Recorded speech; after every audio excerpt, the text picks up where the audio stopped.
Avevo inizialmente preparato una presentazione in stile PowerPoint, di quelle che di solito faccio quando vado in giro per il mondo, poi ho buttato tutto, perché penso che noi oggi abbiamo bisogno, più che di vedere, di ascoltare.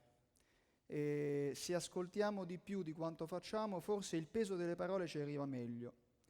E avevo deciso anche di puntare su alcune delle cose che, insomma, mi sarebbe stato facile farlo da linguista, cose sulle quali avrei potuto dire anche cose specialistiche. Poi ho deciso di puntare su alcuni aspetti della mia esperienza personale, perché io credo che tutti noi ci portiamo dietro quello che siamo. E allora qui racconterò alcuni di questi episodi e poi cercherò un po' di costruire qualche percorso su quello che può significare oggi coraggio. Una volta ho ritenuto di dover pubblicare un articolo.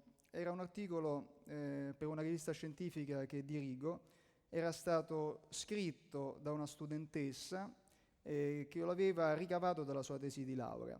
Aveva fatto un giro incredibile di passaggi, nessuno lo aveva voluto pubblicare, molti lo avevano lodato. Io l'ho pubblicato e dava conto degli strafalcioni di alcuni colleghi accademici che commettono errori come tutti. Noi tutti commettiamo errori e dobbiamo forse farne tesoro, però non dobbiamo tacere quando non vogliamo che questi errori si sappiano. Ecco, questo è già un atto di coraggio. Un'altra volta ero preside e capitò sulla mia scrivania un plico che conteneva un estratto di un manuale in uso nella mia università. Quando cominciai a leggere non credevo a quello che leggevo, perché quel manuale in uso presso la mia università, scritto da un docente della mia facoltà, conteneva giudizi e offese inaccettabili. Ho cercato di capire se poteva essere il momento giusto per prendere la decisione giusta e l'ho fatto. Potevo perdere, però ce l'ho fatta. Ecco, tante volte abbiamo letto che il coraggio alberga dove alberga la paura, che è la paura a innescare il coraggio. Io ho piuttosto sperimentato un'altra cosa. Un atto che richiedeva coraggio mi ha messo alla prova e ha fatto nascere in me tante di quelle paure che mi hanno aiutato a crescere umanamente, professionalmente, emotivamente.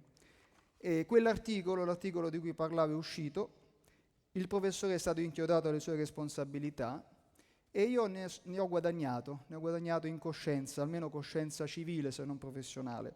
Ogni volta però ho avuto paura di non farcela, ogni volta ne sono però uscito convinto che quella paura potesse rinforzare le mie convinzioni. Non ci si libera di una cosa evitandola, ma soltanto attraversandola. Questo l'ha scritto Cesare Pavese nel Mestiere di vivere, forse è il mestiere più difficile del mondo.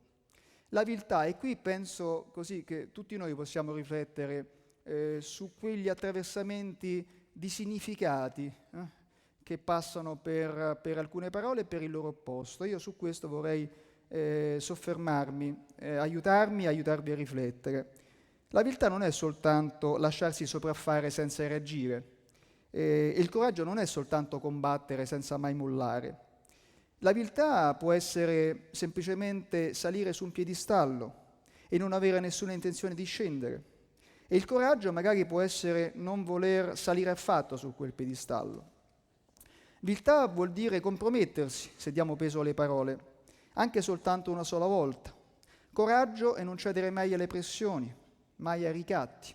E qui diamo peso alle parole, pensiamo a quanto è importante oggi la negoziazione. Negoziare è importante oggi, è importante negoziare un'idea, negoziare un valore, negoziare un sapere, perché viviamo nell'era delle negoziazioni. La negoziazione è un dialogo, una forma importante di dialogo. Se rinunciamo a negoziare abbiamo rinunciato a noi stessi, prima ancora che all'attivazione di un dialogo. Ebbene, le parole spesso ci fanno scherzi, da una parte c'è la negoziazione, dall'altra parte c'è il negozio. Se il negozio ci disonora una volta, ci disonora per sempre. Ecco, la viltà è comportarsi forse, prendendo spunto da una storia vecchia e sempre bella da raccontare, comportarsi come un nano ai piedi di un gigante. Saliamoci, torniamo a salire sulle spalle di quel gigante. Talvolta si dice sì, il coraggio può smuovere le montagne, ma se noi ogni tanto su una montagna ci arrampichiamo, forse capiamo quanto è più faticoso ancora. Bili sono, secondo me, anche gli pseudo-intellettuali organici, ne abbiamo tanti. Sono coraggiosi invece gli intellettuali scomodi. Vengo da Milano, dove si è parlato di Steve Jobs, e mi è venuto in mente il suo slogan, pensiamo differente, che non è solo uno slogan, non è solo un motto. Osservare il mondo con occhi diversi è reagire all'omologazione. Il pensiero differente passa proprio per reazione a quella omologazione che quegli occhi vorrebbe che noi li chiudessimo ogni volta. Se il cammino della viltà è accompagnato da un rimpianto, quello del coraggio può essere accompagnato anche da un rimorso, talvolta è accompagnato da un rimorso, ma a un rimpianto non si può rimediare, a un rimorso sì. C'è chi non ci vede, c'è chi finge di non vederci, c'è chi ci vede ma non ci guarda, c'è chi ci guarda ma non ci vede. Quando qualcuno comincerà a vederci con tutti i nostri difetti, con tutti i nostri errori, allora forse possiamo essere sicuri di aver intrapreso la via giusta.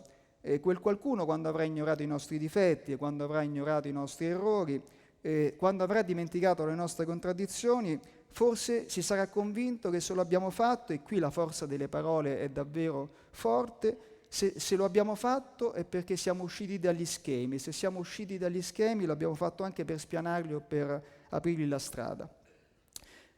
Solo allora, secondo me, potremmo forse opporre, non so, io vorrei chiamarla addirittura morale, non se ne sente più parlare, per reagire alla fiera delle complicità, perché in molti casi ci troviamo di fronte a una fiera delle complicità. Bellissima questa frase di Hermann Hesse, che ha scritto: ci sono persone che vivono nei sogni, ma non nei loro. Ecco, chi vive i sogni altrui vive una vita più facile, perché è una vita vissuta di riflesso. Chi vive in prima persona certamente si deve aspettare che con i sogni arrivino anche gli incubi, con i successi arrivino anche le sconfitte cocenti, con gli alti, con i pochi alti arrivino anche i tantissimi bassi. È la legge del cuore, ecco, la parola coraggio è imparentata con la parola cuore, non dimentichiamolo mai, perché coraggio ha la stessa radice etimologica di cuore, perché è legato a una parola latina che derivava da cuore. Ecco, non dimentichiamo mai che il coraggio, più che con la mente, ci fa ragionare, ci fa fare i conti con il nostro cuore. È la legge del cuore, non possiamo farci niente.